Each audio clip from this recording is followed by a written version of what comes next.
ಜಗದೋಧಾರನ.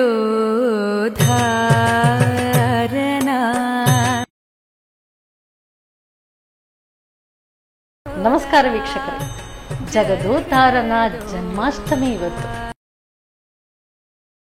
ನಮ್ಮ ಟಿವಿಯ ಎಲ್ಲಾ ವೀಕ್ಷಕರಿಗೂ ಶ್ರೀಕೃಷ್ಣ ಜನ್ಮಾಷ್ಟಮಿ ಹಬ್ಬದ ಹಾರ್ದಿಕ ಶುಭಾಶಯಗಳು. ಇದು ಸನ್ ಪ್ರೀಮಿಯಂ ರಿಫೈನ್ಡ್ ಸನ್ಫ್ಲವರ್ ಆಯಿಲ್ ಅರ್ಪಿಸುವ ನಮ್ಮ ಸವಿರುಚಿ ಕಾರ್ಯಕ್ರಮ. ಈ ಕಾರ್ಯಕ್ರಮಕ್ಕೆ ನಿಮ್ಗೆಲ್ಲರಿಗೂ ಪ್ರೀತಿಯ ಸ್ವಾಗತ. ಇದು ಅಡುಗೆ ಮನೆ ನಮ್ದು, ಹೊಸ ರುಚಿ ನಿಮ್ದು. ಈ ಕಾರ್ಯಕ್ರಮದ ಸಹ ಪ್ರಾಯೋಜಕರು ಸಂತೋಷ್ ರೈಸ್ ಮಿಲ್ಸ್ ಅವರ 2 ಸ್ಟಾರ್ ರೈಸ್ ಭದ್ರಾವತಿ, ಕೆಸಿ ಪ್ಯೂರ್ ಕೌಗಿ, Nana Masala, postman toor dal, Sathyanath stores Brahmavaram, McCoy home appliances, ಹಾಗೆಯೇ ಐಶ್ವರ್ಯ ಕೆಟಿ ಸ್ಪೆಷಲ್ ಟೀ. ಜನ್ಮಾಷ್ಟಮಿ ಹಬ್ಬಕ್ಕೆ ಏನಾದರೂ ಒಂದು ಸ್ಪೆಷಲ್ ರೆಸಿಪೀಸ್ ಇದ್ದರೆ ಆ ಹಬ್ಬಕ್ಕೆ ಕೂಡ ಒಂದು ಹಬ್ಬ ಆಚರಿಸುವಾಗಲೂ ಕೂಡ ತುಂಬ ಸಂತೋಷ ಆಗುತ್ತೆ. ಹಾಗೆಯೇ ಹಬ್ಬದ ದಿನ ಅಂತ ಹೇಳಿದರೆ ಏನಾದರೂ ಸಿಹಿ ತಿಂಡಿ ಅಂತೂ ಖಂಡಿತವಾಗ್ಲೂ ಇದ್ದೇ ಇರಬೇಕು. ಅದರಲ್ಲೂ ಕೂಡ ನಮ್ಮ ಕಳ್ಳ ಕೃಷ್ಣನಿಗೆ ಏನಾದರೂ ಬೇಕಲ್ಲ. ಸೊ ಇವತ್ತಿನ ಈ ಸ್ಪೆಷಲ್ ದಿನ, ಇವತ್ತಿನ ಈ ಸಂಚಿಕೆಯಲ್ಲಿ ನಮ್ಮ ಜೊತೆಗಿದ್ದಾರೆ ಶ್ರೀಮತಿ ದಿವ್ಯಾ ಶೆಟ್ಟಿ ಅವರು. ಯಾವೆಲ್ಲ ರುಚಿಕರವಾದಂಥ ಅಡುಗೆಗಳನ್ನು ನಮಗೆ ಹೇಳ್ಕೊಡ್ತಾರನ್ನ ಕೇಳೋಣ. ಕಾರ್ಯಕ್ರಮಕ್ಕೆ ಸ್ವಾಗತಿಸೋಣ. ನಮಸ್ತೆ ಮೇಡಮ್. ನಮಸ್ತೆ. ಕಾರ್ಯಕ್ರಮಕ್ಕೆ ಸ್ವಾಗತ. ಹಾಗೆ ಶ್ರೀಕೃಷ್ಣ ಜನ್ಮಾಷ್ಟಮಿ ಹಬ್ಬದ ಹಾರ್ದಿಕ ಶುಭಾಶಯಗಳು ಹಾಗೂ ನಮ್ಮ ಟಿವಿ ವೀಕ್ಷಕರಿಗೂ ಶುಭಾಶಯವನ್ನು ತಿಳಿಸ್ತಾ ಇದ್ದೇನೆ. Thank you so much madam. So ಹಬ್ಬಗಳು ಶುರುವಾಯಿತು ಅಂತ ಹೇಳಿದ್ರೆ ಫಸ್ಟ್ ನಾವು ನಾಗರ ಪಂಚಮಿ ಆಚರಿಸಿದ್ವಿ. ಅದರ ನಂತರ ಬರುವಂಥದ್ದು ಲಕ್ಷ್ಮಿ ಬಂದ ನಂತರ ಈ ಕಡೆ ಬರ್ತಾ ಇದ್ದಾರೆ. ಹೌದು ಅಲ್ವಾ? ಯೂಶ್ವಲಿ ಲಕ್ಷ್ಮೀ ಪೂಜೆ ನಾವೇನಾದ್ರೂ ಮಾಡ್ತೀವಿ ಅಂತ ಹೇಳಿದ್ರೆ ಮೊದಲಿಗೆ ವಿಷ್ಣುವಿಗೆ ಪೂಜೆ ಮತ್ತೆ ಲಕ್ಷ್ಮಿಗೆ. ಆದ್ರೆ ಅದೇ ಹೇಳ್ತಾರಲ್ಲ, ಲೇಡೀಸ್ ಫಸ್ಟ್. ಹಾಗೆ ಲಕ್ಷ್ಮಿ ಬಂದು ಆಮೇಲೆ ಕೃಷ್ಣನ ನಾನು ಆವಹಿಸ್ತಾ ಇದ್ದೇನೆ. ಇವತ್ತು ಕೃಷ್ಣ ಜನ್ಮಾಷ್ಟಮಿ ಅಂದ್ರೆ ಎಲ್ಲಾ ಕಡೆ ನೋಡುವಾಗ್ಲೂ ಕೂಡ ತುಂಬಾ ಸಂತೋಷ ಆಗುತ್ತೆ. ಈ ಮೊಸರು ಕುಡಿಕೆ, ಮೊಸರು ಕುಡಿಕೆ ಒಂದು ಸಂಭ್ರಮನೇ ಬೇರೆ. ಹೌದು, ತುಂಬಾ ಸಂತೋಷ ಆಗುವಂಥದ್ದು. ಅದರಲ್ಲೂ ಕೂಡ ಹಬ್ಬಗಳ ಸಾಲಲ್ಲಿ ಸ್ಟಾರ್ಟ್ ಆಗುವಾಗ ಇದು ಫಸ್ಟ್ ಬರುತ್ತೆ. ಹೌದು.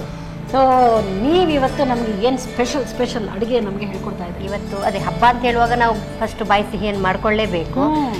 ಅದಲ್ಲದೆ ನಮ್ಮ ಕೃಷ್ಣನಿಗೆ ಲಡ್ಡು ಅಂದ್ರೆ ತುಂಬಾ ಇಷ್ಟ. ಲಡ್ಡು, ಉಂಡೆ, ಚಕ್ಕುಲಿ ಎಲ್ಲ ಭಾರಿ ಇಷ್ಟ. ಹಾಗೆ ಇವತ್ತು ಕೃಷ್ಣನಿಗೊಂದು ಸ್ಪೆಷಲ್ ಆಗಿ ನಾವೊಂದು ರಾಗಿಯಲ್ಲಿ ಲಡ್ಡು ಮಾಡಿ ತೋರಿಸುವ ವೀಕ್ಷಕರಿಗೆ. ರಾಗಿಯಲ್ಲಿ ಹೌದು. ಓಕೆ. ಕೃಷ್ಣ ವರ್ಣನಿಗೆ ಕೃಷ್ಣ ವರ್ಣದ ಒಂದು ಲಡ್ಡು. ಹೌದು. ಓಕೆ, ಸರಿ. ಹಾಗಾದ್ರೆ ಸೊ ಲಡ್ಡು ಮಾಡೋದಕ್ಕೆ ಹೋಗೋಣ, ಬನ್ನಿ. ಸರಿ ಮೇಡಮ್. ಸೊ ಫಸ್ಟ್ ನಾವೀಗ ಲಡ್ಡು ತಯಾರಿಸ್ತಾ ಇದ್ದೀವಿ ಅಲ್ಲ? ಎಸ್, ರಾಗಿ ಸ್ಟಾರ್ಟ್ ಮಾಡುವ. ಹೌದು. ನಾವೀಗ ಕಡಲೆ ಎಲ್ಲ ಸ್ವಲ್ಪ ತುಪ್ಪದಲ್ಲಿ ಹುರ್ಕೊಳ್ಬೇಕು. ಫಸ್ಟ್ ಒಂದು ಕಡಾಯಿ ಇಟ್ಕೊಳ್ಳೋದು ನಾವು.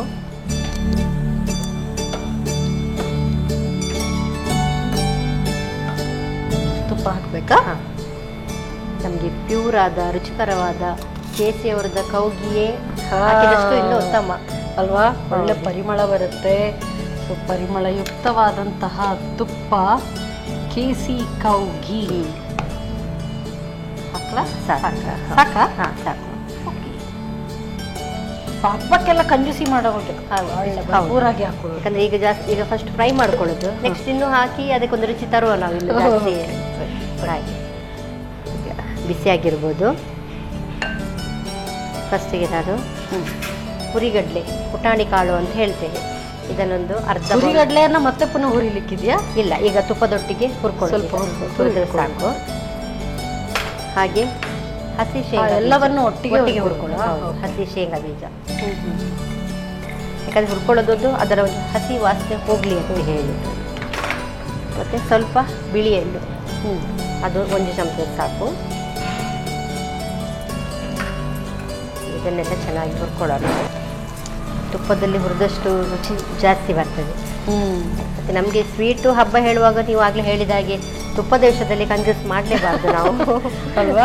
ಒಳ್ಳೆ ಪರಿಮಳ ಇದೆ ಅದರಲ್ಲಿ. ಹಬ್ಬಕ್ಕೆ ಮಾಡಿದಂತ ಒಂದು ಸ್ವೀಟ್ಸ್ ಒಂದು ಟೇಸ್ಟ್ ಬೇರೆ. ಸ್ವಲ್ಪ ಕೆಂಪಾಗ. ನಿಮಗೆ ಈ ಹಬ್ಬ ಅಂದ್ರೆ ಯಾಕೆ ಇಷ್ಟವ? ಯಾವ ಹಬ್ಬ ತುಂಬಾ ಪ್ರೀತಿಯ ಹಬ್ಬ? ಪ್ರತಿಯೊಂದು ಹಬ್ಬವೂ ಒಂದು ಸಡಗರನೆ. ಯಾಕಂದ್ರೆ ಪ್ರತಿಯೊಂದು ಹಬ್ಬಕ್ಕೂ ಒಂದೊಂದು ವಿಶೇಷತೆ ಇದೆ, ಒಂದೊಂದು ಅಡಿಗೆಯಲ್ಲೂ ವೈವಿಧ್ಯಮತೆ ಇದೆ. ಹಾಗೆ ಮತ್ತೆ ಈಗಿನ ನಮ್ಮ ಏನ್ ಹೇಳ್ತಾರೆ ಬ್ಯುಸಿ ಲೈಫಲ್ಲಿ ಆ ಹಬ್ಬದ ದಿನವೇ ನಮಗೊಂದು ಚಾನ್ಸ್ ಸಿಗುದು. ನೆಂಟರೆಲ್ಲ ಸೇರ್ತೇವೆ, ಫ್ಯಾಮಿಲಿ ಸೇರ್ತೇವೆ, ಫ್ರೆಂಡ್ಸ್ ಎಲ್ಲ ಬರ್ತಾರೆ, ಸ್ಪೆಷಲ್ ಆಗಿ ಅಡುಗೆ ಮಾಡ್ತೇವೆ, ಬಾಕಿ ದಿನ ಈ ಬಿಸಿ ಇರುವಾಗ ಗೊತ್ತಿದೆಯಲ್ಲ, ಈಗ ನಮಗೆ ಸ್ವಿಗ್ಗಿ ಈಸಿಯಾಗಿ ಯಾವುದು ಮಾಡೋದಿಲ್ಲ. ಇಂಥದ್ದೆಲ್ಲ ಒಂದು ಸಿಚುವೇಶನ್ ಇರುವಾಗ ನಮಗೂ ಇಂಟ್ರೆಸ್ಟ್ ಬರ್ತದೆ, ಇವತ್ತಾದ್ರೂ ನಾವೇ ಒಂದು ಪ್ರಿಪೇರ್ ಮಾಡುವ ಅಂತೇಳಿ. ಎಕ್ಸಾಕ್ಟ್ಲಿ. ಹೌದು. ಅಂದ್ರೆ ಈ ಹಬ್ಬ ಹರಿದಿನಗಳು ಅದಕ್ಕೆ ಅಲ್ವಾ ಇರೋದು. ಹೌದು. ಇದು ಕುಟುಂಬ ಪೂರ್ತಿ ಸಮೇತ ಒಟ್ಟಿಗೆ ಇದ್ದು ಆಚರಣೆ ಮಾಡಿ ಆಚರಣೆ ಮಾಡ್ಕೊಂಡು ಮಧ್ಯಾಹ್ನದ ಊಟ ಎಲ್ಲ ಎಲ್ಲ ಗಮ್ಮತ್ತೆಲ್ಲ ಮಾತಾಡ್ತಾ ಅದೊಂದು ಸಂತೋಷನೇ ಬೇರೆ. ಓಕೆ ಮೇಡಮ್, ನೋಡಿ ಬಣ್ಣ ಚೇಂಜ್ ಆಗ್ತಾ ಇದೆ. ಹಾಗೆ ನಾವು ಇದನ್ನೀಗ ತೆಗೆದಿಟ್ಕೊಳ್ಳುವ. ಸ್ಟವನ್ನು ಆಫ್ ಹಾಕೊಳ್ಳುತ್ತಾ? ಓಕೆ. ನೆಕ್ಸ್ಟ್ ಇನ್ನು ಈಗ ಇನ್ನು ರಾಗಿ. ಈಗ ನಾವೀಗ ಹಸಿ ರಾಗಿ ಹಿಟ್ಟು ತೆಕೊಂಡಿದ್ದೇವೆ, ಅದನ್ನು ಸ್ವಲ್ಪ ತುಪ್ಪದಲ್ಲಿ ನಾವು ಫ್ರೈ ಮಾಡ್ಕೊಳ್ಳುವ.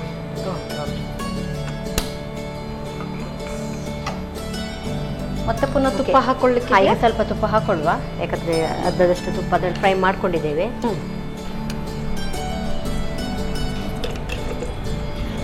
ಸಾಕು. ಕೌಗಿ. ಈಗ ನಾನಿದು 1 ಬೌಲಷ್ಟು ರಾಗಿ ಹಿಟ್ಟು ತಗೊಂಡಿದ್ದೇನೆ.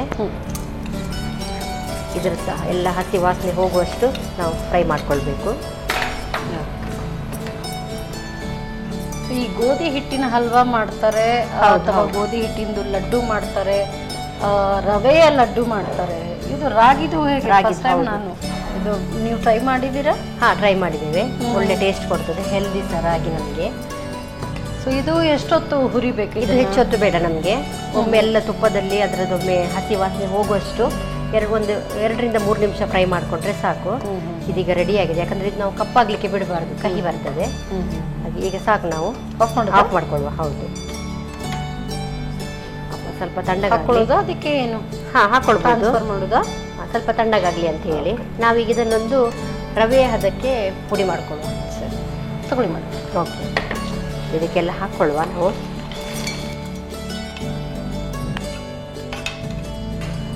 ಇದನ್ನೀಗ ಪುಡಿ ಮಾಡ್ಕೊಳ್ಳಿ. ಅಷ್ಟನ್ನು ಮಾತ್ರ ಅಲ್ಲ? ಅಷ್ಟನ್ನು ಮಾತ್ರ. ತರಿಯಾಗಿ ಪುಡಿ ಮಾಡ್ಕೊಳ್ಳಿ.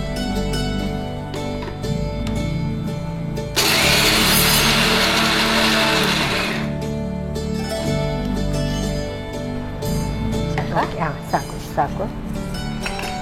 ಅಂದರೆ ನಮಗೆ ತುಂಬ ನೈಸ್ ಆಗಬಾರ್ದು, ಒಂದು ಸ್ವಲ್ಪ ಬಾಯಿಗೆ ಸಿಗುವಷ್ಟು. ಹಾಗೆ ಇದನ್ನೀಗ ನಾವು ಇದಕ್ಕೆ ಹಾಕ್ಕೊಳ್ಳುವ. ಈಗೆಲ್ಲ ಚೆನ್ನಾಗಿ ಮಿಕ್ಸ್ ಆಗಿದೆ. ಎಳ್ಳು, ಕಡಲೆ, ಶೇಂಗಾ ಬೀಜ ಎಲ್ಲ ಪುಡಿ ಆಗಿದೆ. ಈಗ ನಾವು ಇದಕ್ಕೆ ಫ್ರೈ ಮಾಡಿಕೊಂಡ ರಾಗಿ ಹಿಟ್ಟನ್ನು ಹಾಕೊಳ್ಳುವ. ಇದಕ್ಕೆ ಸಿಹಿಗೆ ಏನು ಹಾಕೊಳ್ಳೋದು? ಸಿಹಿಗೆ ನಾನೀಗ ಬೆಲ್ಲ ಯೂಸ್ ಮಾಡ್ತಾ ಇದ್ದೇನೆ. ಬೆಲ್ಲ ಸಹ ಹಾಕೊಳ್ಬೋದು, ಇಲ್ಲದ್ರೆ ಸಕ್ಕರೆ ಪಾಕ ಮಾಡಿ. ಈಗ ನಾವು ಸಹ ಇದಕ್ಕೆ ಬೆಲ್ಲದ ಪಾಕ ಇಲ್ಲಿದ್ರೆ ನಮಗೆ ಜೋನಿ ಬೆಲ್ಲ ಹೇಳಿ ಸಿಗ್ತದೆ. ಅದು ಈಗ ಲಿಕ್ವಿಡ್ ಟೈಪ್ ಅಲ್ಲಿ ಸಿಗ್ತದೆ. ಅದು ಇತ್ತೀಚೆಗೆ ಗಟ್ಟಿ ಬೆಲ್ಲನೇ ಜಾಸ್ತಿ. ಈಗ ಇದನ್ನು ಮೆಲ್ಟ್ ಮಾಡ್ಕೊಂಡಿದ್ದೇವೆ. ಹಾಗೆ ಎಷ್ಟು ನಮಗೆ ಕ್ವಾಂಟಿಟಿ ಬೇಕಷ್ಟು ಹಾಕೊಂಡ್ರೆ ಸಾಕು. ಸೊ ಇಲ್ಲದಿದ್ರೆ ಪಾಕಕ್ಕೇನೆ ನಾವು ಈ ಪುಡಿ ಹಾಕೊಳ್ಳುವಂಥದ್ದು, ಪಾಕ ತಯಾರಿಸಿ ಮತ್ತೆ ಹಾಕೊಳ್ಳೋದು. ಸ್ವಲ್ಪ ಸುಲಭ ಆಗ್ತದೆ ಅಂತ ಹೇಳಿ ಇದನ್ನೆಲ್ಲ ಚೆನ್ನಾಗಿ ಮಿಶ್ರಣ ಮಾಡ್ಕೊಳ್ಳುವ. ಹಾಗೆ ಇದಕ್ಕೆ ಸ್ವಲ್ಪ ಗೊತ್ತೇ ಇದೆ, ಸಿಹಿ ಅಂತ ಹೇಳುವಾಗ ತುಪ್ಪಕ್ಕೆ ಎಷ್ಟು ಪ್ರಾಮುಖ್ಯತೆ ಏಲಕ್ಕಿಗೂ ಅಷ್ಟೇ ಇದಿದೆ. ಹಾಗೆ ಅದನ್ನು ನಾನು ಸ್ವಲ್ಪ ಹಾಕೊಳ್ತಾ ಇದ್ದೇನೆ.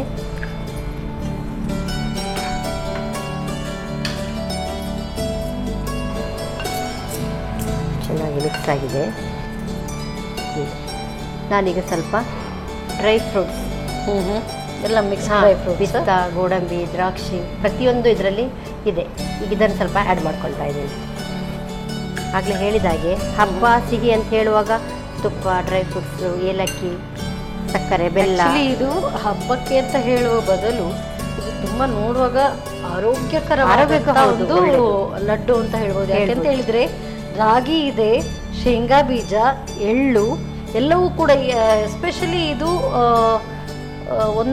ನಮ್ಮ ಈ ವಿಂಟರ್ ಸೀಸನ್ಗೆ, ಆ ಟೈಮ್ಗೆ ತುಂಬಾ ಒಳ್ಳೆಯದಾದಂಥ ಒಂದು ಲಡ್ಡು ಅಂತ ಹೇಳ್ಬೋದು. ಈಗ ನಾವು ಉಂಡೆ ಕಟ್ಟಬೇಕಲ್ಲ, ಹಾಗೆ ಅದನ್ನು ಸ್ವಲ್ಪ ಆದಷ್ಟು ಅಂಟು ಬರಬೇಕಿದೆ. ಸಿಹಿ ನೋಡ್ಕೊಂಡ್ರೆ ಅಂದ್ರೆ ಅಂಟು ಒಂದು ಬರುವವರೆಗೂ ಬೆಲ್ಲ ಹಾಕೊಳ್ಳುವಂಥದ್ದು. ಇದು ಸಾಧಾರಣ ಈಗ ಇಟ್ಟರು ಕೂಡ ಎಷ್ಟು ದಿನವರೆಗೂ ಈ ತರ ಇಟ್ಕೊಳ್ಬಹುದು? ಒಂದು ಕರೆಕ್ಟ್ ಅದು ಗಾಳಿ ಹೋಗೋದಂತ ಡಬ್ಬಿಲಿಟ್ಟರೆ ನಮಗೆ 15ರಿಂದ 20 ದಿವಸ ಏನಾಗುದು. ಹೌದು. ಮತ್ತೆ ನಾವು ಈ ಒದ್ದೆ ಕೈಯಲ್ಲೆಲ್ಲ ಹಾಕುದು ತೆಗೆದು ಮಾಡಬಾರ್ದು. ನೀರಿನ ಅಂಶ ಸ್ವಲ್ಪವೂ ಇಲ್ಲ. ಹೌದು. ಹಾಗಾಗಿ ಇದನ್ನ ಸ್ಟೋರ್ ಮಾಡಿ ಇಟ್ಕೊಳ್ಬಹುದು. ಹೌದು.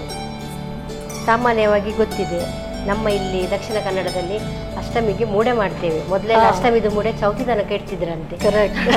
ಹಾಗೆ ಇದನ್ನು ನಾವು ಈ ಸಲ ಇಡುವ ಚೌತಿ ತನಕ. ಸ್ವಲ್ಪ ಕಂಜೂಸ್ ಮಾಡಿ ಗಣಪತಿಗೆ ಇದನ್ನೇ ಕೊಡುವ ಅಂತ ಹೇಳಿ. ಅದಿಲ್ಲ, ಗಣಪನಿಗೆ ಬೇರೆ ಆಗ್ಬೇಕು, ಆದ್ರೂ ಸೈಡಲ್ಲಿ ಒಂದು ಕೃಷ್ಣನ ನೆನಪಿಗೆ ಒಂದು ಕೊಡುವ ಅಂತ ಹೇಳಿ. ನಾನಂದ್ರೆ ಅಷ್ಟು ದಿನ ಇಡ್ಬೋದು ಅಂತ ಹೇಳಿ ಒಂದು ಎಕ್ಸಾಂಪಲ್ ಕೊಟ್ಟೆ. ನೀವು ಹೇಳಿದಾಗೆ ಗಣಪನಿಗೆಲ್ಲ ಹೊಸ ಹೊಸ ನೈವೇದ್ಯವೇ ಆಗ್ಬೇಕು. ಅದೇ ಹೆಚ್ಚಿನವರು ಹಿರಿಯರು ಯಾರಾದ್ರೂ ಇದ್ರೆ ಹಾಗೆ ಹೇಳ್ತಾರೆ. ಹೌದು. ನಾವು ಇದಕ್ಕೆ ಈ ಅಷ್ಟಮಿಗೆ ಮಾಡಿದಂತ ಏನೇ ಸಿಹಿ ತಿಂಡಿ ಆಗಿರ್ಲಿ ಅಥವಾ ಮೂಡೆ ಆಗಿರ್ಲಿ ಅದು ಚೌತಿವರೆಗೆ ಬರ್ಬೇಕು ಅಂತ ಹೇಳಿ. ಯಾಕೆಂತ ಹೇಳಿ ಮೊದ್ಲು ನಾವು ಚಿಕ್ಕವರಿರುವಾಗ ಈ ತರ ಹೇಳುವಾಗ ಏನಪ್ಪಾ ಅಂತ ಅನ್ಕೊಳ್ತಾ ಇದ್ವಿ. ಆದ್ರ ಸ್ಪ್ಯಾನ್ ಕೂಡ ಸ್ವಲ್ಪನೇ ದಿನ ಅಲ್ಲ. ಹೌದು. ಕೇವಲ ಒಂದು 10-15 ದಿನದ ಒಳಗೆ ಬರುವಂತ ಒಂದು ಹಬ್ಬ. ಅದಕ್ಕೆ ಹೇಳಿದ್ದು ಈ ಕಡೆ ನಾಗರ ಪಂಚಮಿ ಬಂದ ಕೂಡ್ಲೆ ಎಲ್ಲ ಹಬ್ಬಗಳು ಕೂಡ ಸಾಲಾಗಿ ಓಡೋಡ್ಕೊಂಡು ಬರ್ತದೆ. ಹೌದು. ಈಗ ಎಲ್ಲ ಚೆನ್ನಾಗಿ ಮಿಕ್ಸ್ ಆಗಿದೆ. ಬೆಲ್ಲ, ರಾಗಿ, ಕಡಲೆ, ಏಲಕ್ಕಿ, ಡ್ರೈ ಫ್ರೂಟ್ಸ್ ಎಲ್ಲ. ಈಗ ಕೃಷ್ಣನಿಗೆ ಲಡ್ಡು ಕಟ್ಟುವಲ್ಲ ನಾವು. ಓಎಸ್. ನೀವಾಗಲೇ ಹೇಳಿದಾಗೆ ಬೇರೆ ಯಾವುದು ಹೊರಗಿನ ಪದಾರ್ಥಗಳು ಇಲ್ಲ. ಎಲ್ಲೇ ನೈವೇದ್ಯಕ್ಕೆ ಬೇಕಾಗುವಂಥ ಸಾಮಾನೇ ಇರುದು. ಹಾಗಾಗಿ ನಾವು ಶುದ್ಧದಲ್ಲಿ ಮಾಡಿ ಸಹ ನೈವೇದ್ಯಕ್ಕೆ ಸಹ ಇದನ್ನು ಇಟ್ಕೊಳ್ಬೋದು ನಾವು. ಯೂಶಲಿ ಇಲ್ದಿದ್ರೆ ಗೋಧಿ ಲಡ್ಡು ಅಥವಾ ಕಡಲೆ ಹಿಟ್ಟಿದ್ದು ಮಾಡ್ತಾರೆ. ಹಾಗೇನೆ ಎಳ್ಳುಂಡೆನು ಮಾಡ್ತಾರೆ. ಹೆಚ್ಚಾಗಿ ಈ ಹಬ್ಬಕ್ಕೆ ಜನ್ಮಾಷ್ಟಮಿಗೆ ಹೆಚ್ಚಾಗಿ ಎಳ್ಳುಂಡೆ ಮತ್ತೆ ಹರಳಿನ ಉಂಡೆ ಜಾಸ್ತಿ ಮಾಡ್ತಾರೆ. ಹೌದು. ಹರಳಿನ ಉಂಡೆಗೂ ಇದೆಲ್ಲ ಸಾಮಗ್ರಿ ಹಾಕ್ತಾರೆ. ನಾವು ಹರಳಿನ ಬದಲಿಗೆ ಇವತ್ತು ರಾಗಿ ಹಾಕಿ. ಸೊ ಯೂಶಲಿ ನೀವೀಗ ಹೇಳಿದ್ರಿ ಬಾಕಿ ಟೈಮ್ ಎಲ್ಲ ನಾವು ಈ ಹರಳಿನ ಉಂಡೆ ಮಾಡ್ತೀವಿ. ಆದ್ರೆ ಕಾಲಕ್ರಮೇಣ ನಾವು ಹೇಗೆ ಕಾಲ ಈಗ ಎಲ್ಲ ಫಾಸ್ಟ್ ಫುಡ್ಗೆ ಹೋಗ್ತಾ ಇದ್ವಿ, ಆಗ ಹೆಲ್ದಿ ಏನಾದ್ರೂ ಮನೆಯಲ್ಲೇ ಮಾಡ್ಬೇಕು. ಹೌದು. ಸೊ ಇದು ಕೂಡ ಅದಕ್ಕೆ ಒಳ್ಳೆ ಉತ್ತಮ. ಅಂದ್ರೆ ಯಾರು ಕೂಡ ಡಯಟ್ ಮಾಡುವವರು ಕೂಡ ತಿನ್ಬಹುದು. ಹೌದು. ಸೊ ಯಾರು ಕೂಡ ಇದನ್ನ ಶುಗರ್ ಪೇಷಂಟ್ ಮತ್ತೆ ಮಕ್ಕಳಿಗೆ ಇದೆಲ್ಲ ಯಾವುದು ಸೇರುದಿಲ್ಲ. ಈ ಉಂಡೆ ರೀತಿಯಲ್ಲಿ ಮಾಡೋದು ಅವರಿಗೆ ಒಂದು ಇಂಟ್ರೆಸ್ಟ್. ಹೌದು. ಅದರಲ್ಲಿ ಹೇರಳವಾಗಿ ಡ್ರೈ ಫ್ರೂಟ್ಸ್ ಹಾಕಿದ್ದೀವಿ. ಹೌದು. ಹಾಗಾಗಿ ತಿನ್ನೋದಕ್ಕೂ ಕೂಡ ತುಂಬಾ ಚೆನ್ನಾಗಿರುತ್ತೆ. ಹೌದು. ಓಕೆ, ನಮ್ದೀಗ ರೆಡಿ ಆಗಿದೆ. ನಮ್ದಂತೂ ಕೃಷ್ಣನಿಗೆ ಉಂಡೆ ರೆಡಿ ಆಯಿತು. ಕೃಷ್ಣನಿಗೂ ಅಷ್ಟೇ ಒಂದು ಚೆನ್ನಾಗಿ ಅಲಂಕರಿಸಿ ಒಂದು ಕೊಟ್ಟರೆ ಇನ್ನೂ ಚೆನ್ನಾಗಿರ್ತದಲ್ವಾ. ಹಾಗೆ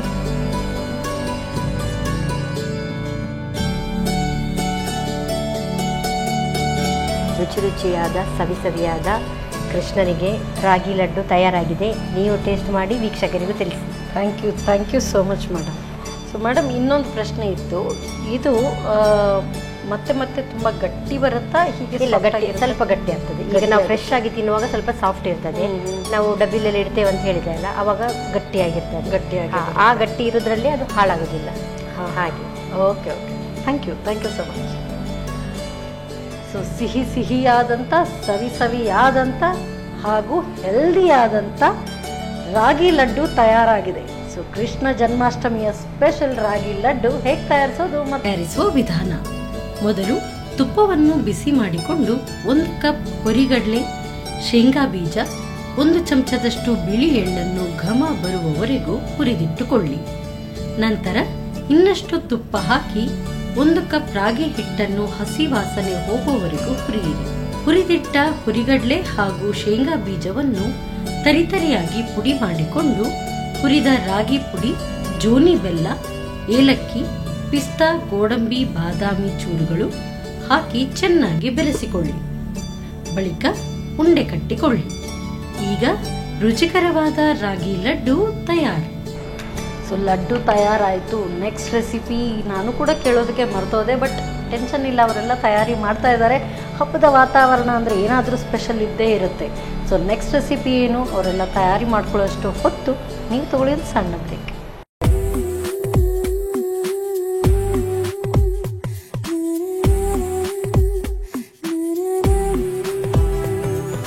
ವಿರಾಮದ ನಂತರ ಮತ್ತೊಮ್ಮೆ ಸನ್ ಪ್ರೀಮಿಯಂ ರಿಫೈನ್ಡ್ ಸನ್ಫ್ಲವರ್ ಆಯಿಲ್ ಅರ್ಪಿಸುವ ನಮ್ಮ ಸವಿರುಚಿ ಕಾರ್ಯಕ್ರಮಕ್ಕೆ ನಿಮ್ಗೆಲ್ಲರಿಗೂ ಪ್ರೀತಿಯ ಸ್ವಾಗತ. ಇದು ಅಡುಗೆ ಮನೆ ನಮ್ದು, ಹೊಸ ರುಚಿ ನಿಮ್ದು. ಈ ಕಾರ್ಯಕ್ರಮದ ಸಹ ಪ್ರಾಯೋಜಕರು ಸಂತೋಷ್ ರೈಸ್ ಮಿಲ್ಸ್ ಅವರ 2 star rice Bhadravathi, KC pure ಕೌಗಿ, Nana Masala, postman toor dal, Sathyanath stores Brahmavara, McCoy home appliances, ಹಾಗೆಯೇ Aishwarya KT special tea. Special ಆಗಿ ಒಂದು ರಾಗಿ ಲಡ್ಡು ತಯಾರಾಗಿದೆ. ಈಗ ಯಾವ ಸ್ಪೆಷಲ್ ರೆಸಿಪಿ ಬನ್ನಿ ಕೇಳೋಣ ಮೇಡಮ್. ಈಗ ಯಾವ ಸ್ಪೆಷಲ್ ರೆಸಿಪಿ ಹಬ್ಬದ ಊಟಕ್ಕೆ ತಯಾರಾಗಿದೆ? ಓರಿಯೋ ಲಡ್ಡು ಮಾಡ್ತಾ ಇದ್ದೆ ನಾನು. ಇವತ್ತು ಫುಲ್ ಲಡ್ಡು ಡೇ. ಹೌದು, ಕೃಷ್ಣನಿಗೆ ಲಡ್ಡು ಇಷ್ಟ ಅಲ್ಲ, ಹಾಗೆ. ಹೌದು, ಹಾಗೆ. ಹಾಗಾದ್ರೆ ಈಗ ಓರಿಯೋ ಲಡ್ಡು. ಹೌದು. ಓರಿಯೋ ಬಿಸ್ಕೆಟ್ ಇಂದ ಲಡ್ಡು ಮಾಡೋಣ. ಸೂಪರ್. ಶುರು ಮಾಡುವ? ಮಾಡು. ಓಕೆ, ಬೌಲ್ ತಗೊಳ್ಳುವ. ಈಗ ಓರಿಯೋ ಲಡ್ಡು ಅಂತ ಹೇಳುವಾಗ ಓರಿಯೋ ಬಿಸ್ಕೆಟ್. ಈಗ ಓರಿಯೋ ಬಿಸ್ಕೆಟ್ ಅಲ್ಲಿ ಫ್ಲೇವರ್ಸ್ ಬೇರೆ ಬೇರೆ ಇದೆ. ನಾನೀಗ ಚಾಕ್ಲೇಟ್ ಫ್ಲೇವರೇ ತಗೊಂಡಿದ್ದೇನೆ.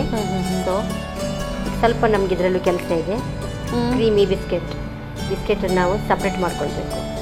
ಸಪ್ರೇಟ್ ಮಾಡಿ ಈ ವೈಟ್ ಇದೆ ಕ್ರೀಮ್ ಅಂತ ನಾವು ಬೇರೆ ತೆಗೆದಿಟ್ಕೊಳ್ಬೇಕು. ಅದು ಯೂಸಿಗೆ ಬರುತ್ತಾ? ಅದು ಯೂಸಿಗಿದೆ. ಓಕೆ. ಹಾಗಾಗಿ ಮಕ್ಕಳ ಹತ್ರ ನೀವೇನಾದ್ರೂ ತೆಗಿಯಕ್ಕೆ ಕೊಟ್ರೆ ಅದು ಆ ಕಡೆ ಹೋದ್ರೆ ಈ ಕಡೆ ಅದು ನಮ್ಗೆ ಸಿಗುದಿಲ್ಲ. ಹೌದು, ಖಾಲಿ ಬಿಸ್ಕೆಟ್ ಮಾತ್ರ ಇರ್ತದೆ ಅದು. ಇದು ಮಕ್ಕಳನ್ನ ಸ್ವಲ್ಪ ದೂರದಲ್ಲಿ ಇಟ್ಟು ತಯಾರಿ ಮಾಡಬೇಕು. ಹೌದು, ಸಾಮಾನ್ಯವಾಗಿ ಓರಿಯೋ ಇಷ್ಟಪಡ್ತಾರೆ ಮಕ್ಕಳು, ಆದ್ರೆ ಬಿಸ್ಕೆಟ್ ಅನ್ನು ಬದಿಲಿಡ್ತಾರೆ. ಖಾಲಿ ಕ್ರೀಮ್ ತಿಂದು ಬಿಸ್ಕೆಟ್ ನಮ್ಗೆ ಅಮ್ಮಂದರಿಗೆ ಕೊಟ್ಟು ಹೋಗ್ತಾರೆ.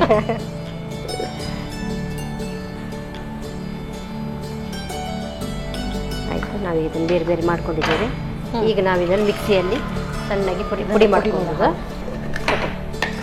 ಹಾಕ್ಕೊಳ್ಳಿ. ಇದು 1-2 ಸುತ್ತಾಗುವಾಗಲೇ ಪುಡಿ ಆಗ್ತದೆ. ನಾವು ಆಗಲೇ ಕಡಲೆ ಮಾಡ್ಕೊಂಡಾಗೆ ಅದೇ ಥರ ಪುಡಿ ಮಾಡ್ಕೊಳ್ಳುವ. ಫೈನ್ ಪೌಡರ್ ಅಲ್ಲ? ಫೈನ್ ಪೌಡರ್, ಬೇರೆ ಏನೂ ಸೇರಿಸೋ ಏನಿಲ್ಲ ಅದಕ್ಕೆ.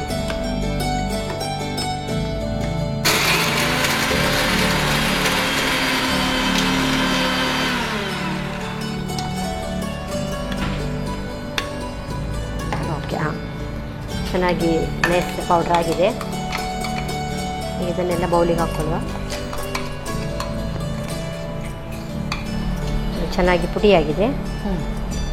ಈಗ ಸ್ವಲ್ಪ ನಾವಿದಕ್ಕೆ ಆಗಲೇ ಹೇಳಿದಾಗೆ ಸ್ವಲ್ಪ ಡ್ರೈ ಫ್ರೂಟ್ಸನ್ನು ಯೂಸ್ ಮಾಡ್ಕೊಳ್ಬೋದು. ಸ್ವಲ್ಪ ಏಲಕ್ಕಿ. ಈಗ ಇದನ್ನು ನಾವು ಸ್ವಲ್ಪ ಹಾಲಲ್ಲಿ ಹಿಟ್ಟು ಮಾಡ್ಕೊಳ್ಬೇಕು. ಇದನ್ನು ನಮ್ಗೆ ಎಷ್ಟು ಬೇಕೋ ಅಷ್ಟೇ ಕಾಯಿಸಿದ ಹಾಲು, ಕಾಯಿಸಿ ತಣ್ಣಗಾದ ಹಾಲು.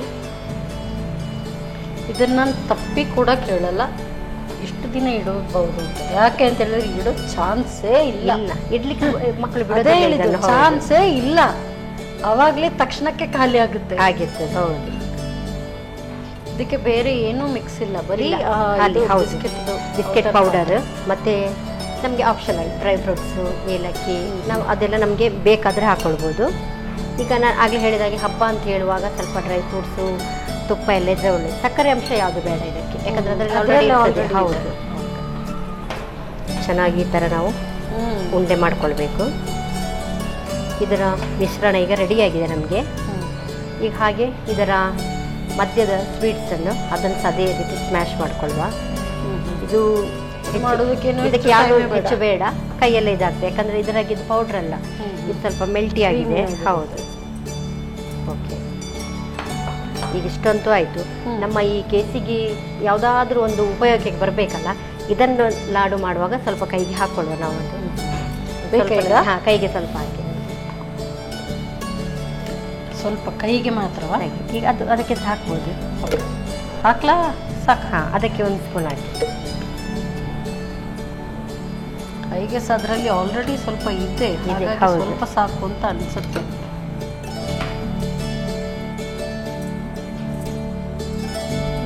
ಈಗ ನಾವು ಇದನ್ನು ಚಿಕ್ಕ ಚಿಕ್ಕ ಉಂಡೆಯಾಗಿ ತಗೊಳ್ಳುವ. ಉಂಡೆಯಾಗಿ ಮಾಡಿ ಈ ಶೇಪಲ್ಲಿ ತಗೊಳ್ಬೇಕು. ತಗೊಂಡು ಇದನ್ನೊಳಗೆ ಫಿಲ್ ಮಾಡಬೇಕು. ನಾವು ಫಿಲ್ ಮಾಡಿ ಅದನ್ನೇ ಹಾಗೆ ಬಂದ್ ಮಾಡಿ ರೌಂಡ್ ಶೇಪಲ್ಲಿ ಹಾಗೆ ಎಲ್ಲ ಉಂಡೆಗಳನ್ನು ಅದೇ ರೀತಿ ಆ ವೈಟ್ದ ಸ್ವೀಟನ್ನು ಸ್ಟಫ್ ಮಾಡಿಕೊಳ್ಬೇಕು. ಬಿಸ್ಕೆಟ್ ಹೋಗಿ ಲಡ್ಡು ಆಯ್ತು. ಲಡ್ಡು ಆಯ್ತು. ಇಂಥದ್ದೆಲ್ಲ ಹೊಸ್ತು ಕಂಡಿಡಲಿಕ್ಕೆ ವರ್ಷ ವರ್ಷ ಹಬ್ಬ ಬರ್ತದೆ ಅಂತ ಅನಿಸ್ತಾ ಇದೆ ನನಗೆ.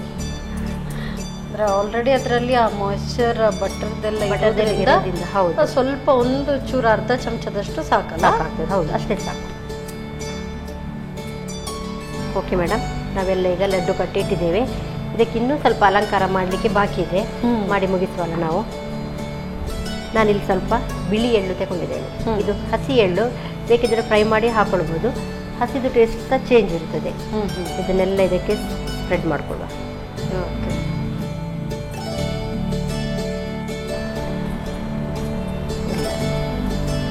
ಚೆನ್ನಾಗಿ ಸುತ್ತಲೂ ಎಲ್ಲ ಕಡೆ ಹಾಕ್ಕೊಳ್ಳುವ. ಈಗ ನಾನು ಸ್ವಲ್ಪ ಒಣ ಕೊಬ್ಬರಿ ಕೊಬ್ಬರಿ ತುರಿದು ಡ್ರೈ ಪೌಡರ್ ಅದು ಅದನ್ನು ಸ್ವಲ್ಪ ಹಾಕ್ಕೊಳ್ತಾ ಇದ್ದೀನಿ ಪ್ಲೇಟಿಗೆ. ಇದನ್ನೆಲ್ಲ ಇದರಲ್ಲಿ ಫುಲ್ ಡಿಪ್ ಮಾಡಿಕೊಳ್ಬೇಕು. ಈ ರೀತಿ ಅದರಲ್ಲಿ ಹೊರಳಿಸಿ. ಹೌದು, ಸುತ್ತಲೂ ಅದೆಲ್ಲ ಕಡೆ ಎಳ್ಳು ಮತ್ತು ಕೊಬ್ಬರಿ ಅದೆಲ್ಲ ಈ ತುಪ್ಪದ ಪರಿಮಳ ಇರುವಾಗ ಅದು ಓರಿಯೋ ಬಿಸ್ಕೆಟಿಂದ ಮಾಡಿದ್ದು ಹೇಳಿ ಸಹ ಗೊತ್ತಾಗಬಾರ್ದು, ಸೀಕ್ರೆಟಲ್ಲಿ ಇರಬೇಕು. ಹೌದು, ಕಷ್ಟ ಪಡೋ ಹಾಗಿಲ್ಲ. ಇಲ್ಲ, ಸುಲಭದಲ್ಲಿ ನೋಡುವಾಗ ಕಷ್ಟಪಟ್ಟ ಹಾಗೆ ಕಾಣಬೇಕು. ಹೌದು. ಓ, ಇವರು ಚಾಕ್ಲೇಟ್ ಎಲ್ಲ ಮೆಲ್ಟ್ ಮಾಡಿ ಮಾಡಿದ್ದಾರೆ, ಕಷ್ಟಪಟ್ಟಿದ್ದಾರೆ ಅಂತ ಹೇಳಿ. ಆಯ್ತು, ಅದು ಹೇಳ್ತಾರಲ್ಲ, ವರ್ಕ್ ಹಾರ್ಡ್ ಅಲ್ಲ, ವರ್ಕ್ ಸ್ಮಾರ್ಟ್ ಅಂತೇಳಿ. ಹಾಗೆ ಸ್ಮಾರ್ಟ್ ಆಗಿ. ಈಗ ಇದಕ್ಕೆ ಇನ್ನೂ ಒಂದು ಕೆಲಸ ಬಾಕಿ ಇದೆ. ಇನ್ನೊಂದು ಇದೆಯಾ? ಸ್ವಲ್ಪ ಅದಕ್ಕೊಂದು ಕಳೆ ಕೊಡುವ ಅಂತ ಹೇಳಿ, ಸ್ವಲ್ಪ ಒಂದು ಕಳೆ ಮೇಲೆ ಕಳೆ ಅಂತ ಹೇಳಿ. ಈಗ ಇದನ್ನು ಕಟ್ ಮಾಡ್ಕೊಳ್ಬೇಕು. ಹೀಗೆ ಬರ್ತದೆ. ಈಗ ಅದು ಪದರ ಕಾಣುತ್ತಲ್ಲ, ಕಾಣ್ತದೆ. ಸೊ ಸ್ಟಫ್ ಮಾಡಿದೆಲ್ಲ ಕರೆಕ್ಟಾಗಿ ಕ್ಲಿಯರ್ ಆಗಿ ಕಾಣ್ತಾ ಇದೆ.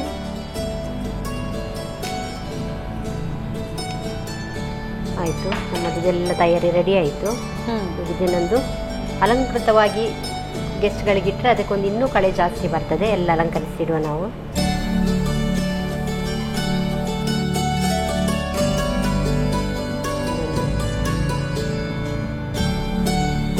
ಇಡ್ಬೋದು. ನಮ್ಮ ಸಿಹಿಯಾದ ಸವಿಯಾದ ಓರಿಯೋ ಲಡ್ಡು ಕೃಷ್ಣ ಜನ್ಮಾಷ್ಟಮಿಗೆ ರೆಡಿಯಾಗಿದೆ. ನೀವು ಟೇಸ್ಟ್ ಮಾಡಿ ವೀಕ್ಷಕರಿಗೂ ತಿಳಿಸಿ ಅದನ್ನು. Thank you so much madam. ಈಗ ಲಡ್ಡು ಭಾಗವಾಗಿ ಅದು ಕಾಣ್ತಾ ಇದೆ, ಹಾಗೆ ಬೇರೆನೇ ಹೆಸರು ಕೊಡ್ಬೋದು ಅಲ್ಲ, ಅದಕ್ಕೆ ಯಾವ ಹೆಸರು ಕೊಡ್ಬೋದು, ಆ ಥರ ಆಗಿದೆ. ಹೌದು, exactly. Thank you so much. So ಒಂದು ಡಿಫ್ರೆಂಟ್ ಆಗಿ ಇನೋವೇಟಿವ್ ರೆಸಿಪಿಯನ್ನು ಮಾಡಿದ್ದೀರಿ. ಧನ್ಯವಾದ. ಕೃಷ್ಣ ಜನ್ಮಾಷ್ಟಮಿ ಸ್ಪೆಷಲ್ ಓರಿಯೋ ಲಡ್ಡು ತಯಾರಾಗಿದೆ. ಓರಿಯೋ ಮಿಲ್ಕ್ ಶೇಕ್ ಅಂತೂ ಕುಡ್ದಿರಬಹುದು, ದಿಸ್ ಇಸ್ ಲಡ್ಡು. ಹೇಗೆ ತಯಾರಿಸೋದು ಮತ್ತೊಮ್ಮೆ ನೋಡಿ.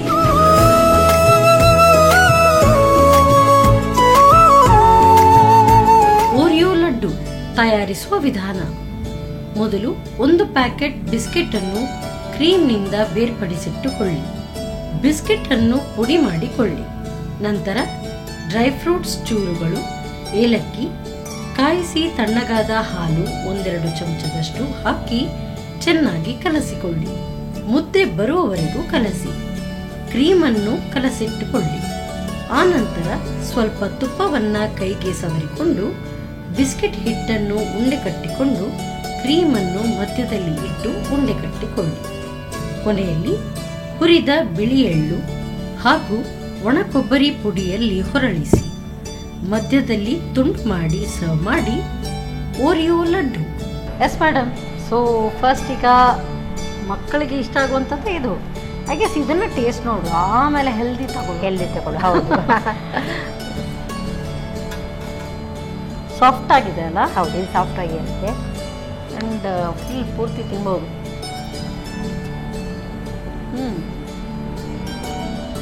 ಬಿಸ್ಕೆಟ್ ಅದೇ ನಾವು ಬಿಸ್ಕೆಟ್ ತಿನ್ನುವ ಸ್ವಲ್ಪ ಕ್ರಿಸ್ಪಿಯರ್ ಅನ್ಸಿದ್ರೆ ಇದು ಸ್ವೀಟ್ ಥರ ಸಾಫ್ಟ್ ಬಂದಿದೆ. ಹೌದು, ಆ್ಯಕ್ಚುಲಿ ನಾನು ಈ ರೀತಿಯಾಗಿ ಪ್ರಿಫರ್ ಮಾಡ್ತೀನಿ. ನನಗೆ ಬಿಸ್ಕೆಟ್ ಅಂದರೆ ಅಷ್ಟು ಇಷ್ಟ ಅಲ್ಲ. ಹೌದು, ಬಟ್ ಅದೇ ಬಿಸ್ಕೆಟನ್ನು ತಂದು ಈ ರೀತಿಯಾಗಿ ಮಾಡಿಕೊಂಡು ತಿನ್ಬೋದು. ಸಾಫ್ಟ್ ಆಗೂ ಇದೆ. ನಾನು ನೀವು ಹೇಳಿದ ಪ್ರಕಾರ ಇದು ಓರಿಯೋ ಬಿಸ್ಕೆಟ್ ಇಂದ ಮಾಡಿದ್ದು ಅಂತ ಗೊತ್ತಾಗೋದಿಲ್ಲ. ಹೌದು. ಸೊ ಅದು ಹೇಳಿದರೆ ಮಾತ್ರ ಗೊತ್ತಾಗೋದು, ಹೌದು, ಇದರಿಂದ ಗೊತ್ತಾಗೋದಿಲ್ಲ. ಯಾಕೆಂತ ಹೇಳಿದ್ರೆ ಅದರ ಒಂದು ಟೇಸ್ಟ್ ಡಿಫ್ರೆಂಟ್ ಆಗಿ ಬಂದಿದೆ. ಹೌದೌದು. ನೀವು ಅದಕ್ಕೆ ಎಕ್ಸ್ಟ್ರಾ ಇದು ಎಳ್ಳು ಎಲ್ಲ ಹಾಕಿ ಟೇಸ್ಟ್ ನೋಡುವಾಗ ಚಾಕ್ಲೇಟ್ ಇಂದ ಅಂತ, ಓರಿಯೋ ಬಿಸ್ಕೆಟ್ ಅಂತ ಗೊತ್ತಾಗೋದಿಲ್ಲ. ಹೌದು. ಸೊ ನೀವು ಓರಿಯೋ ಬಿಸ್ಕೆಟ್ ಇಂದ ಮಾಡಿದೆ ಅಂತ ಹೇಳೋ ಅಗತ್ಯನೇ ಇಲ್ಲ. ಹೌದು, ತುಂಬಾ ಚೆನ್ನಾಗಿದೆ. Very soft, creamy. ಹೌದು, ಸೂಪರ್. ಸೊ ಇದು ಟೇಸ್ಟ್ ನೋಡಿ. ಹೌದು, ಈಗಾಗಲೇ ಗಟ್ಟಿಯಾಗಿ ಬಂದಿದೆ. ಓ,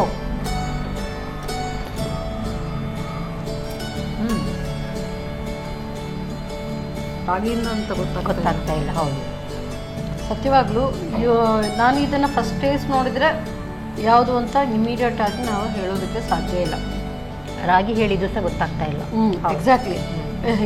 ಇದರಲ್ಲಿ ಫುಲ್ ಇದು ವೆರಿ ಹೆಲ್ದಿ ಲಡ್ಡು. ಹೌದು. ಸೊ ಇದನ್ನ ಖಂಡಿತವಾಗ್ಲೂ ಸ್ಟೋರ್ ಮಾಡಿ ದಿನಕ್ಕೊಂದು ತಿಂದ್ರಂತೂ ತುಂಬಾ ಚೆನ್ನಾಗಿದೆ. ನನ್ನ ಪ್ರಕಾರ ಯಾರೇ ಡಯಟ್ ಮಾಡೋರಾಗಿರ್ಬೋದು, ಮಕ್ಕಳಿಗಾಗಿರ್ಬೋದು, ವಯಸ್ಸಾದ ಆಗಿದ್ದವ್ರಿಗೂ ಕೂಡ ಕೊಡೋದಕ್ಕೆ ತುಂಬಾ ಚೆನ್ನಾಗಿದೆ. ಹೌದು. ಇದು ಬಾಯಿಗೆ ರುಚಿ ಕೊಟ್ರೆ ಇದು ಆರೋಗ್ಯಕ್ಕೆ ತುಂಬಾ ಒಳ್ಳೆಯದು. ಹೌದು. Thank you so much. ಧನ್ಯವಾದ. ಒಳ್ಳೆ ರೆಸಿಪಿಯನ್ನ ನಮ್ಗೆ ಹೇಳ್ಕೊಟ್ಟಿದ್ದೀವಿ. ಹಬ್ಬದ ಮೂಲಕ ನಾವು ಪ್ರೀತಿಯನ್ನ ಹಂಚುವಾಗ ಅದ್ರ ಜೊತೆಗೆ ಬಾಯಿ ಸಿಹಿ ಕೂಡ ಇರಬೇಕು, ಹಾಗೆ ಆರೋಗ್ಯದ ಕಾಳಜಿ ಕೂಡ ಇರಬೇಕು. ಸೊ ಅದಕ್ಕೆ ಕರೆಕ್ಟ್ ಆಗಿ ಒಂದು ಉದಾಹರಣೆ ಇದು. ಥ್ಯಾಂಕ್ ಯು ಸೋ ಮಚ್ ಮಾಡಿ. Thank you. ಸೊ ಒಳ್ಳೆ ರೆಸಿಪಿ ಹೇಳ್ಕೊಡೋದಕ್ಕೆ ನಿಮಗೆ ಸಂಪ್ರೀಮ್ ವತಿಯಿಂದ ಕಿರಿಕಾಣಿಕೆ. ಹಾಗೇನೆ ಸಂತೋಷ್ ರೈಸ್ ಜೊತೆಗೆ ನಾನಾ ಮಸಾಲರವರ ಡಿಫ್ರೆಂಟ್ ಮಸಾಲಾಸ್ ಇದೆ. ಇದನ್ನು ಕೂಡ ಖಂಡಿತವಾಗಿ ಟ್ರೈ ಮಾಡಿ ನೋಡಿ. Thank you so much. ಹಬ್ಬದ ದಿನ ಬಂದು ಒಳ್ಳೆ ರೆಸಿಪಿಯನ್ನು ನಮಗೆ ಹೇಳ್ಕೊಟ್ರಿ. ಧನ್ಯವಾದ. ಇನ್ನೊಮ್ಮೆ ನಿಮಗೂ ವೀಕ್ಷಕರಿಗೂ ಅಷ್ಟಮಿಯ ಶುಭಾಶಯಗಳು. Thank you so much.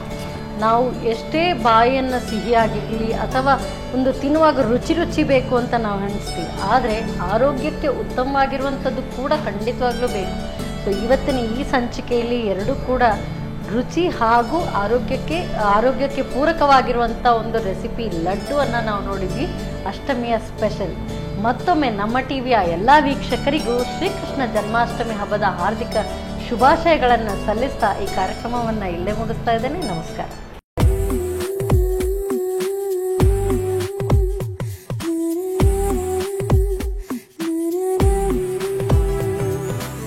ಈ ಕಾರ್ಯಕ್ರಮದ ಪ್ರಾಯೋಜಕರು Sun premium refined sunflower oil. ಸಹ ಪ್ರಾಯೋಜಕರು Santosh rice mills 2 star rice Bhadravathi, pure and fresh KC cow ghee since 1965, Nana Masala, postman toor dal, Sathyanath stores Brahmavara, McCoy home appliances, Aishwarya KT special tea. ನಮ್ ಫ್ಯಾಮಿಲಿ ಹೆಲ್ತ್ ನ ಅಧಿಕ ವಿಟಮಿನ್ಸ್ ಇರೋ ಈ ಸ್ಟಾರ್ ಕಾಪಾಡ್ತಾರೆ. Sun premium refined sunflower oil, family star. ನಮ್ಮ TV the pulse of coastal Karnataka.